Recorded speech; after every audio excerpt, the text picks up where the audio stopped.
أردنا أن ننظم هذه المظاهرة نساهم فيها كتقدم اشتراكية لنعبر عن هذا التنديد تجاه إسرائيل، لنقول للمنتدى الدولي كفى عليكم أن تستفيقوا من غيبتكم وأن توجهوا لإسرائيل وللكيان الصهيوني كلمة رفض واضحة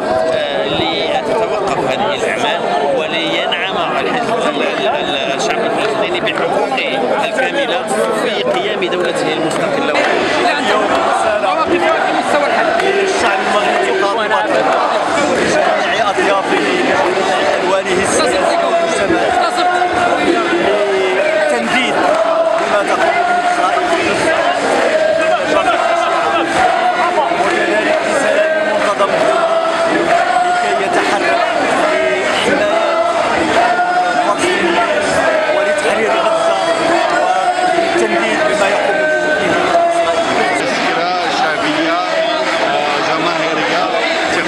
الشعب المغربي للتعبير عن دعمه